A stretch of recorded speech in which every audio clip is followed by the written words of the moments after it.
Ontario's new PC government tabled legislation to kill the province's cap-and-trade program today. It was one of the key planks of Doug Ford's campaign, and according to his government, repealing cap-and-trade will save the average household in Ontario $260 a year. But companies have already purchased nearly $3 billion worth of pollution credits, and the PCs only plan to spend $5 million to reimburse those companies. So could this set up a fight with both the federal government and those companies? And what's Ontario's alternative plan to cut emissions?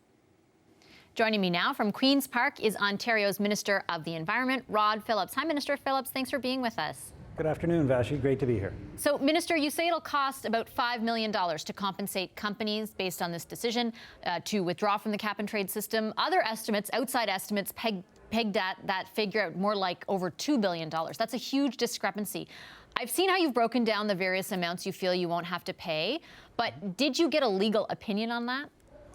Well, of course, with any law, as you'd expect, we get a legal opinion. But you've got to remember, Vashi, that a lot of those estimates, I guess, were made by people in the heat of an election campaign. And when it came down to it, they included things like free credits that the government had included as part of the inducement for their program. It also didn't count the fact that emitters and companies are using credits now. So people using credits up until the deadline when we cut off the program. So no, we are confident. It's important that we be transparent about it. That's why we wanted to give everybody enough information to understand how we got to our number. And of course, behind all this is the importance of getting rid of the cap-and-trade carbon tax. I mean, this is a drain on our economy. It's a drag on our economy, and we want to make sure that we move as quickly as possible, put $260 back in the pockets of the average Ontario family. How confident are you that some of these companies, I mean, you in the press conference you talked about oil companies or speculators and that you feel like you're protected from them. How confident are you that they won't sue the government?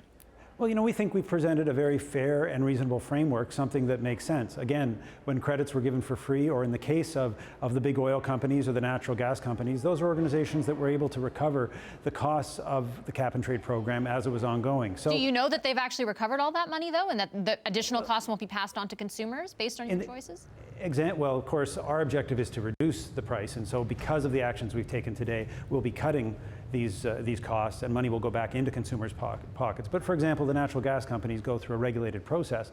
So of course we know that they had to add money when the previous Liberal government added the cap-and-trade program, and now they'll take it away. So again, we've looked at this, we've thought this through.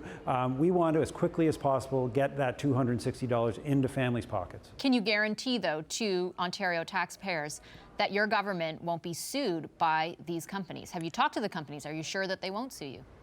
Well, of course, anybody can sue anyone, so people have that right. But we're confident in the approach that we've taken. We're confident because it's fair. We're confident as well because we've taken other steps to protect taxpayers, and we're confident because this is a program that we were signaling throughout the campaign. Premier Ford was very clear that we'd be getting rid of cap-and-trade and that we wouldn't be accepting a Liberal carbon tax. So we've been clear all along. We think that's signaled well in advance to the companies. Of course, they'll respond themselves, and we'll listen to their reactions. Let me ask you about that, getting rid of the system and then also fighting the federal carbon tax. You also said today that you would, in announcing this legislation, that there would be something to replace it. Whatever replaces it, will that plan will the targets be in alignment with the Paris Agreement's target of reducing GHG emissions by 30% below 2005 levels by 2030? So you're talking about the targets that were set by the Stephen Harper government and then adopted by the Trudeau government. We're going to come forward, as you would have perhaps seen in the legislation. There's the requirement for targets. Those are national targets. So of course Ontario will have its own targets, and we'll be announcing those when we roll out our plan. But the important thing is that today we made the point. It's not that we don't think climate change is an issue. We just don't agree on the solution. We don't agree a regressive tax is even that effective in terms of dealing with it. So when we come forward with our plan, there'll be targets, they'll continue to be measured. Ontarians can be sure of that. So what kind of, but I have to ask, will those targets be in accordance with the targets that have already been set, or will those targets be lower? Well, again, when people talk about targets, there are different targets, there are different baselines. The Harper targets that the Trudeau government adopted, those targets were based on one baseline. The previous targets of the Liberal government were actually more aggressive and based on another baseline. So we'll have to, as we bring the plan forward, make sure that there are targets, commit to connecting to those targets, but that will come with our climate plan. But those targets will be different, for example, than the one that the Wynne government set. We'll set those targets, and we'll know if they're different when they're set. But I'm just pointing out that already there are different targets between the Harper-Trudeau targets and the wind targets. So we think that it's very important that there be targets. That's why it's in the legislation. We just don't think that the carbon tax is the right way to approach it. When will you release that plan and those targets?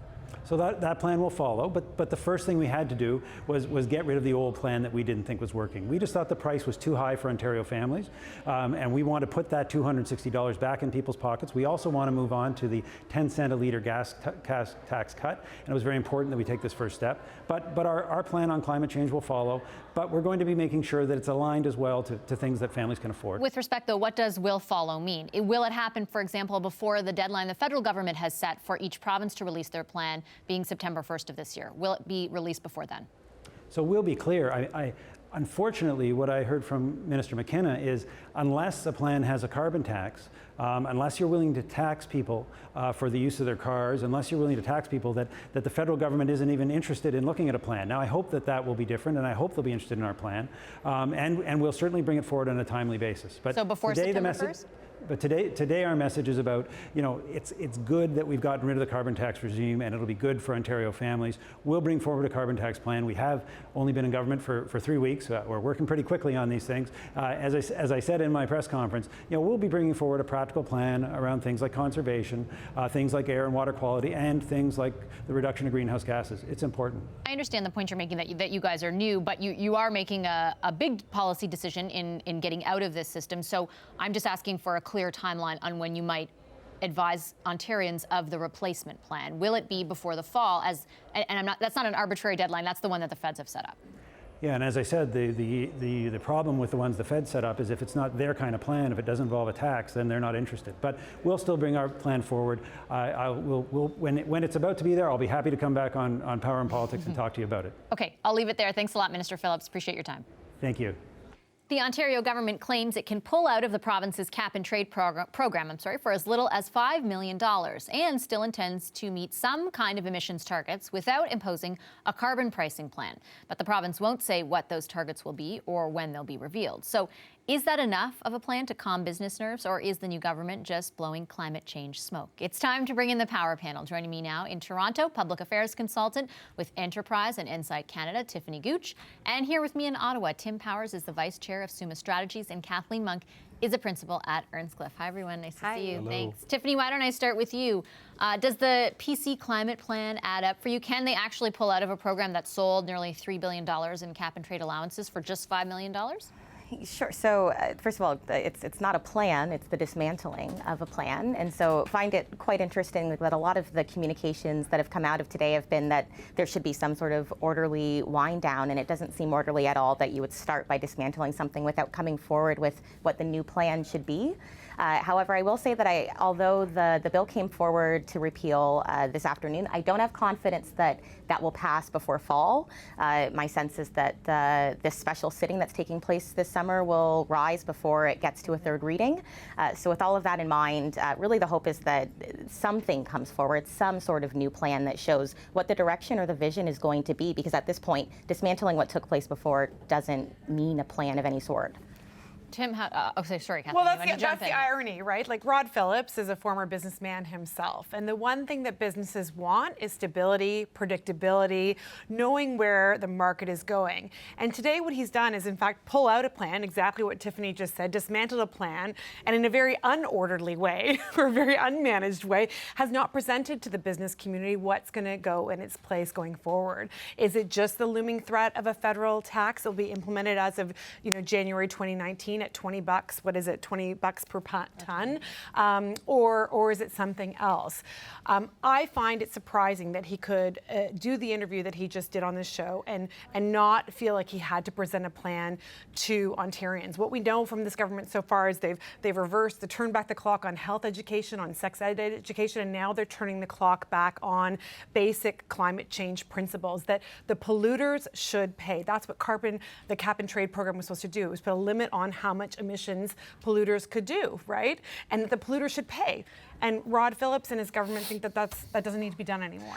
Well, to be fair, they haven't released their plan. I mean, I see what you're saying, but they haven't. They in his interview, he said that there will be, something to address climate change. They do see it as an issue. We just don't know what it will be. Well, what Kathleen calls is turning the clock back, the Ontario Conservatives would say is stopping the clock on spending and bad policies that were there before. You're right. As a business person, you should know who your customers are, and the Ontario Conservatives believe their customers are the basic taxpayers first. You got a lot of that in your interview with Minister Phillips, talking about saving, $260 going back into the pocket of taxpayers, and this contributes to the 10 cent a litre reduction in the price of gasoline. So they're pitching to that audience. I think the other point, and you were trying to get it out of him, that he was making that I think is valid, isn't just political spin, is look, they knew they were going to do this. They promised they were going to do this. Some people don't like it, others will. But if he brought forward a plan right now, being in office for just 3 weeks, I think it would be torn apart for lacking any sense of real substance, because it would have been entirely reactionary. It was easier to do this than it was to come forward with a plan. Yes, they have to come forward with a plan, but I don't think they're going to get much pressure. I find that astounding because we had a New Democratic government that after a 4-decade dynasty in Alberta, not expected to win government, won government in the province of Alberta in 2015. That was in May, right? They took power and they delivered a climate leadership plan by the fall of that year. Fully read over the summer period. The Ford government was expected to win. They have the machinery. They have ex-cabinet ministers. Here actually saying Andrea Horwath was going to win. They have ex-cabinet ministers. They've got all the staffers they could grab from the old Harper government, and yet they cannot come with a plan. And the worst part of it is they're actually labeling it as this orderly and practical transition. You're right. They are nailing they're nailing their voter base. Okay, Tim, respond, and I'll get Tiffany. Their plan, though, was to do exactly what they said they were going to do. You may not like it, and you may not like the fact they haven't focused on developing a new plan, but to the people who elected them, including many business owners. There's no voter in Ajax, Ontario that wanted their schools not to be There's no voter in Ajax, Ontario that didn't want a tax break? Then how did Doug Ford get elected? By those voters in Ajax, Ontario, and elsewhere, because people wanted, the majority of people wanted this. I'm going to bring Tiffany in because what I thought the other interesting point was, in speaking about the prospect for a new plan, there was not a blatant admission, but somewhat of one, that the targets are a moving target, I should say, Tiffany. And I wonder what you make of that, and I wonder how you expect that to play out.